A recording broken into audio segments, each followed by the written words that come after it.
Kelebihan porsi penanganan korupsi di mana Kejagung menangani lebih banyak kasus korupsi dibanding KPK itu sendiri.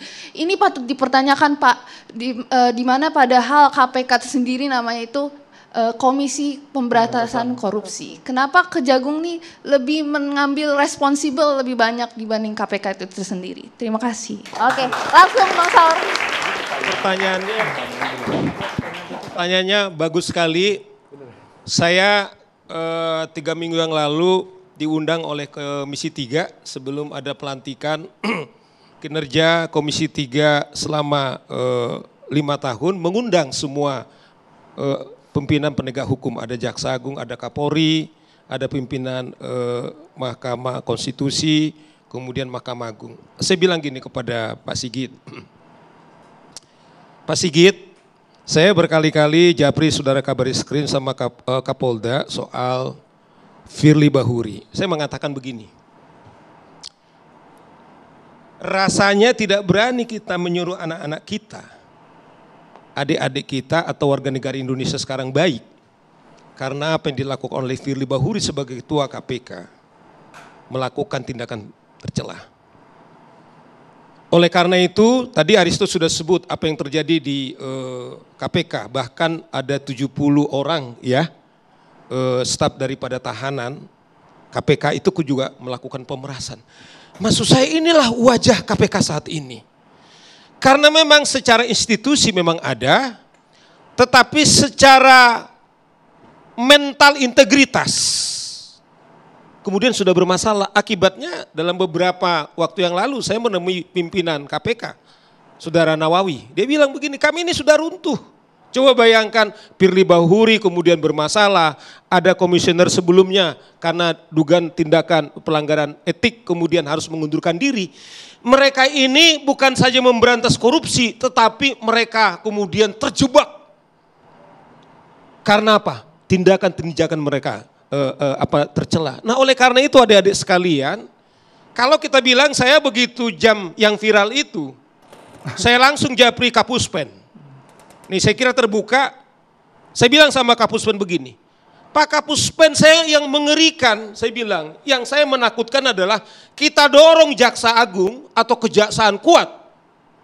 Tetapi kalau jaksa-jaksa kita tidak bersih, ini akan bermasalah. Nggak akan mungkin kita membersihkan lantai dengan sapu yang kotor.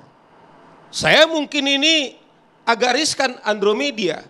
Sebagaimana saya juga mengotokritik profesi kami, tetapi juga saya fair. Nah oleh karena itu, karena memang integritas kawan-kawan di KPK sudah runtuh, akibatnya mereka ini bukan sibuk untuk memberantas korupsi, tetapi sibuk dengan problem mereka. Nah oleh karena itu saya kira, itu tadi yang dibilang Pak Arianto.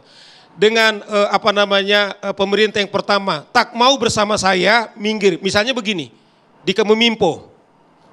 Tadi Pak Bang Nasir sudah bilang, mana tahu kalau dulu waktu itu Menteri Kemenminfo mengatakan hanya 5 sebenarnya pemain judi online. Ternyata ada 16, yaitu pegawai Kominfo yang terlibat. Sekarang namanya Komdigi Bang. Ya, Komdigi sekarang. 15. Nah oleh karena itu andaikan ada, karena Budi Ari kan mengatakan waktu itu, hanya 5. Tetapi ternyata sudah polisi sudah menetapkan 16 tersangka. Kalau memang dia terlibat, mundur, minggir daripada Pak Prabowo memberikan minggir. Minggir ini maksudnya Pak Andromedia. Sebab begini loh, kenapa saya konsen soal korupsi begini. Hukum positif tidak bisa menyentuh kita detik ini Pak Andromedia. Katakanlah kita tidak, beruntunglah tidak diseret pengadilan.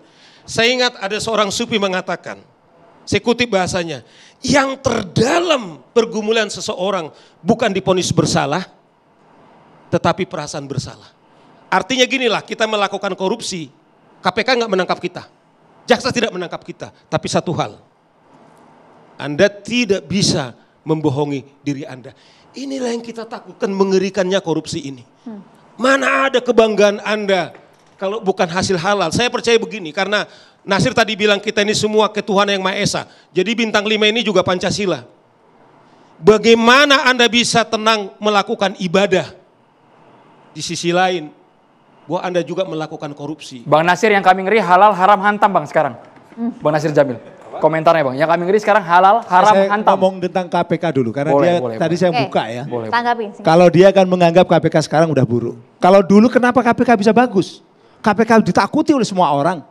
Banyak dari DPR kena, dari kejaksaan kena, bahkan dari mana-mana kena KPK. Artinya KPK pernah bagus kinerjanya. Tapi ketika sudah diubah undang-undangnya, maka KPK menjadi seperti sekarang. Jadi bukan SDM ya, tapi karena undang-undang. Karena peraturannya. Sekarang kembalikan kepada undang-undang yang lama. Supaya KPK benar-benar memiliki independensi. Nah ketika kemarin kan Anda tahu bahwa ketika KPK dipimpin oleh Pak Fikri Bahuri, memang sementara banyak orang mengatakan independensinya memang tidak terjamin. Itulah makanya sekarang kembalikan KPK seperti semula. Soal aturan, soal fit Undang-undangnya and yang proper test ya, disinggung. Maria. Bang Nasir, DPR, Ya, mana begini, DPR? Jadi kita tidak menutup mata bahwa ada masalah di tubuh Komisi Pemberantasan Korupsi ya. Bisa jadi karena undang-undangnya yang memasukkan dia ke dalam rumpun eksekutif. Sehingga sebagian pihak menilai bahwa terganggulah independensinya. Sebenarnya kalau kita mau jujur, independen itu ya adalah memilih pilihan yang benar dan itu menguntungkan rakyat dan negara. Itu sebenarnya independen. Ya, jadi tindakan-tindakannya itu ya tindakan yang benar menguntungkan rakyat banyak dan negara. Bukan sebaliknya. Itu independen. Jadi mau dia masuk dalam rumpun eksekutif kah? Tapi kalau dia memegang teguh independensi, dia memilih pilihan yang benar, kemudian itu berguna untuk negara dan rakyat, maka dia akan terus jalan.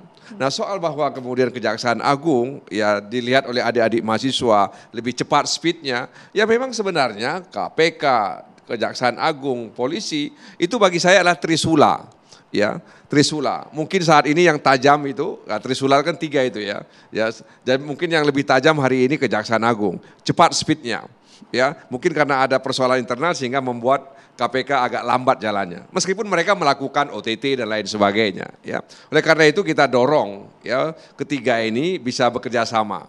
Ya, dan mereka berusaha ya untuk melakukan pencegahan. Jadi korupsi itu juga kita harapkan kepada kepolisian, kejaksaan, KPK itu harus menitik beratkan kepada pencegahan. Kemudian bagaimana penyelamatan dan pengembalian keuangan negara hasil kejahatan-kejahatan, korupsi kah, peredaran gelap narkoba kah, judi online kah dan lain sebagainya. Jadi penindakan itu ya dilakukan ketika memang itu harus dilakukan, artinya memang sudah tidak mungkin lagi untuk tidak dilakukan. Jadi korupsi itu kalau kemudian lebih fokus kepada pencegahan, ya, kemudian penyelamatan dan pengembalian, itu lebih beruntung negara daripada kemudian mengusut kasus korupsi, kemudian lama waktunya, ya kemudian didenda juga kadang nggak bayar dan lain sebagainya. Mereka lebih memilih kurungan badan daripada mengembalikan keuangan negara dan sebagainya. Jadi oleh karena itu sekali lagi memang apa yang diinginkan oleh Pak Prabowo itu harus kita sambut baik. Jadi saya teringat misalnya dengan almarhum Mar'i Muhammad yang dijuluki sebagai Mr. Clean, ya. Andaikan beliau masih hidup dan masih banyak Mr. Clean lainnya, saya pikir apa yang diinginkan Pak Prabowo itu bisa kita wujudkan, ya. Karena memang ketika Pak Prabowo mengatakan seperti itu, maka dia membutuhkan Mr. Clean, ya, untuk membereskan pemerintahannya. Tanpa Mr. Clean, saya pikir agak sulit Pak Prabowo untuk bisa merealisasikan cita-citanya itu. Jadi itu sebenarnya. Jadi tugas Pak Prabowo itu mencari Mr. Clean. Nah, mudah-mudahan di kabinetnya itu banyak Mr. Clean. Mudah-mudahan seperti itu. Sehingga dia bisa mudah ya menyapu lantai yang kotor tersebut. Begitu Andro. Menarik nih. Jadi saya mau asosiasikan dari apa yang kita sudah bicarakan ya. Tadi pertama Pak Arianto mengatakan bahwa polisi itu kewenangannya sangat besar, jadi rentan cenderung untuk korupsi. Kemudian yang kedua bicara soal pengawasan, kemudian tadi Bang Nasir, Prof. Henry, Bang Saur juga tentang KPK. Ini semua berhubungan, begini hubungannya. Jadi yang pertama, tes pertama untuk melihat apakah komitmen Pak Prabowo ini gimmick atau bukan, ada di komitmen pengawasannya. Pengawasan ini dibagi menjadi 2 bagian besar. Pertama adalah pengawasan secara eksternal. Apa maksudnya? Begini, KPK ini itu kan lahir sebenarnya sebagai penyeimbang, ya. ada momentum yang namanya reformasi 98, KPK lahir, embrionya tadi saya katakan tim gabungan pemberantasan tindak pidana korupsi. Jadi KPK ini lahir sebagai counterbalancing force bagi penegak hukum yang dianggap kotor, ya, polisi dan jaksa. Akan tetapi kita lihat, tadi Prof. Henry sudah mengatakan, ternyata lambat laun dulu KPK baik, belakangan kok jadi buruk. Nah, jadi buruknya ini, apakah ini by accident? Menurut saya enggak. Banyak analisa dan literatur mengatakan ini by design. Kenapa by design? Karena KPK ini menjelma sebagai player yang terlalu kuat. Yang kemudian mengobrak-abrik situasi status quo well established pemain-pemain penegak hukum lama. Makanya kan kita dengar cicak buaya 1, 2, 3 sampai akhirnya KO cicaknya. Ya, dengan undang-undang KPK. Itu yang pertama, itu indikator yang pertama, apakah KPK ini akan dikembalikan atau tidak? Ataukah dia didesain juga seperti advokat akan dimarginalkan? Tadi pertanyaannya bagus sekali. Kenapa Kejaksaan Agung itu sekarang lebih famous gitu ya? Nah ini silakan ditelusuri ya jawaban itu ya. Kenapa? Apakah ada hubungannya dengan desain ini? Ya, itu yang pertama. Yang kedua, bukan hanya KPK. Dulu karena kekuasaan penegak hukum ini udah keterlaluan luasnya, ya mau apa aja bisa, nggak ada check and balance, kan dibentuk. Polisian punya Kompolnas, ya Pak Arianto mantan anggota Kompolnas. Kejaksaan punya komisi kejaksaan. Kehakiman punya komisi yudisial. Tetapi apa yang terjadi? Mereka ini toothless sebenarnya, nggak ada giginya. Malah ada kecenderungan kita lihat mereka ini dijinakan oleh institusi yang seharusnya dia awasi. Dia dijinakan, di taming, di taming, dikonsolidasikan. Sehingga kekuatannya tetap tersentralisasi. Itu indikator pertama ya dari pengawasan eksternal institusi.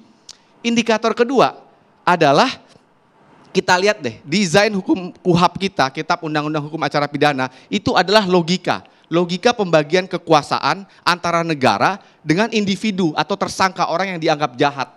Nah ini logika ini adalah refleksi dari political ideology satu bangsa. Nah logika itu, logika otoritarian pasti KUHAP karena tahun 81. Apa maksudnya logika otoritarian? Kita lihat polisi, jaksa misalnya kalau menyidik gampang banget dia menangkap orang. Bahkan ada idiom tangkap dulu baru kita cari buktinya. Kenapa itu lahir? Karena pengawasannya hampir nggak ada di KUHAP ini. Kalau anak muda kita bilang, kalau milenial bilang viral dulu baru ditangkap. Dan dijamin nanti, usai jeda, saat lagi catatan demokrasi.